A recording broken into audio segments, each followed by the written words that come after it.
بسم اللہ الرحمن الرحیم۔ آپ صلی اللہ علیہ وسلم کا بچپن 7 دن تک حضرت آمنہ نے دودھ پلایا، پھر 40 دن یا اس سے کچھ زیادہ حلیمہ سعدیہ کے آنے تک جناب سبیہ نے دودھ پلایا۔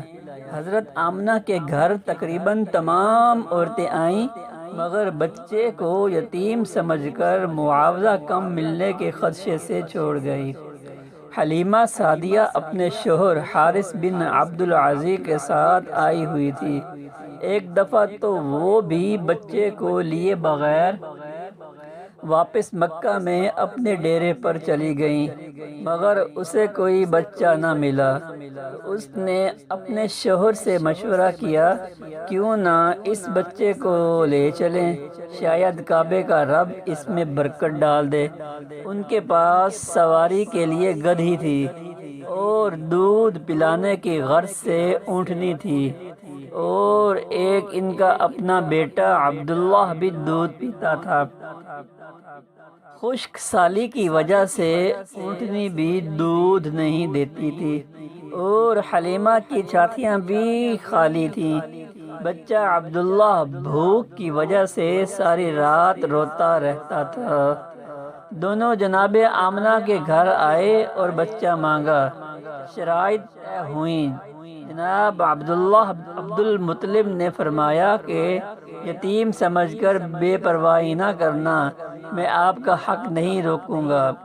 جب جناب حلیمہ ننھے منھے محمد رسول اللہ صلی اللہ علیہ وسلم کو لے کر گئیں، ساتھ لٹایا تو اللہ نے ان کی چھاتیاں دودھ سے بھر دیں۔ چنانچہ حضور صلی اللہ علیہ وسلم کے علاوہ آپ کے رضاعی بھائی عبداللہ نے بھی سیر ہو کر دودھ پیا۔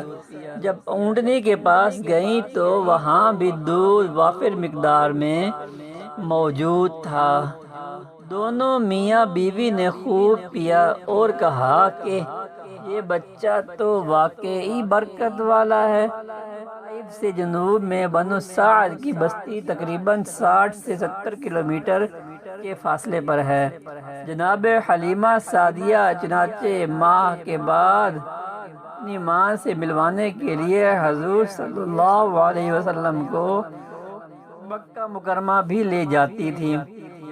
شدہ معاہدے کے مطابق 2 سال کی عمر میں جب آپ صلی اللہ علیہ وسلم نے دودھ پینا چھوڑ دیا تو حلیمہ سعدیہ ان کو واپس کرنے مکہ مکرمہ گئیں، مگر اتنے مقدس بچے میں ان کا دل اٹک ہوا تھا۔ انہوں نے جناب آمنہ سے بہانہ کیا، مکہ میں ایک وبا پھیلی ہوئی ہے، بچہ بیمار نہ پڑ جائے، 2 سال کے لیے مزید دے دیں۔ چنانچہ حضرت آمنہ مان گئی، دل پر پتھر رکھ کر اتنے خوبصورت بچے کو صرف بیماری کے ڈر سے دوبارہ واپس بھجوا دیا۔ 4 سال کی عمر میں بنو سعد میں پہلا شق صدر ہوا۔ حضرت حلیمہ کے بچے کے ساتھ نبی کریم صلی اللہ علیہ وسلم نے بکریاں بھی چرائیں، اور لوگوں نے یہ منظر بھی دیکھا کہ آپ کے اوپر بچپن میں بھی دھوپ نہیں آتی تھی، بلکہ ایک بدلی سایہ کے رہتی تھی۔ قحط کے زمانے میں سب کی بکریاں بھوکی واپس آتی، لیکن حلیمہ سعدیہ کی بکریاں اس جگہ بھی چلی جاتی۔ اللہ پاک ان کے لیے سبزے کا انتظام فرما دیتے۔ شق صدر سے ڈر کر حلیمہ سعدیہ نبی کریم صلی اللہ علیہ وسلم کو حضرت آمنہ کے حوالے کر آئیں۔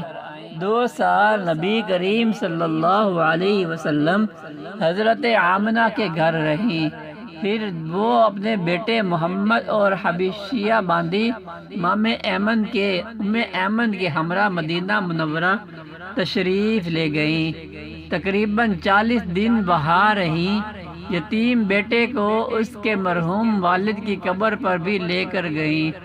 یہود نشانیاں دیکھ کر نبی کریم صلی اللہ علیہ وسلم کے درپے ہو گئے تو واپس تشریف لا رہے تھے تو مقام ابواہ میں مدینہ منورہ سے تقریباً 56 کلومیٹر دور آپ کی والدہ انتقال کر گئیں۔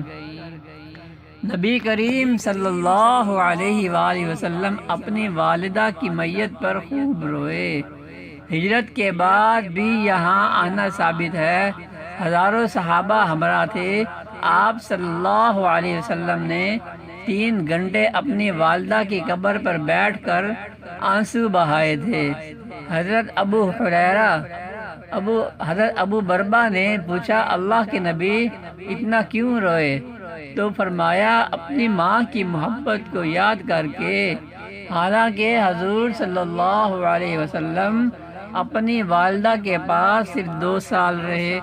جب ایمن کے ہمراہ یادگار ہیں کہ وہ ایمن ہیں جن کی شادی بعد میں حضور صلی اللہ علیہ وسلم نے اپنے منہ بلے بیٹے زید بن حارث سے کی اور ان کے بطن سے امام بن زید پیدا ہوئے۔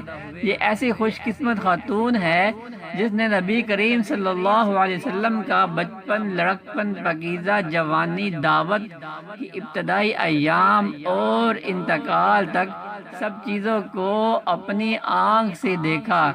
جب یہ 6 سال کا یتیم بچہ ایمن کے ہمراہ دادا عبد المطلب کے پاس پہنچا تو دادا کو پرانے زخم بھی یاد آ گئے اور پوتے کو مستقل اپنے ساتھ رکھ لیا، مگر حضور صلی اللہ علیہ وآلہ وسلم کی عمر 8 سال 2 ماہ تھی جب جناب عبد المطلب بھی اس دنیا کو چھوڑ گئے۔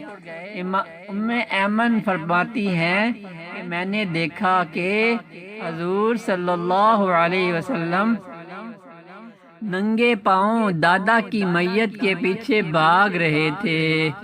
جناب عبد المطلب نے انتقال سے پہلے اپنے بیٹے ابو طالب کو بلوایا اور کہا کہ تمہاری اور عبداللہ کی ماں ایک تھی، یہ تمہارا بھتیجا ہے۔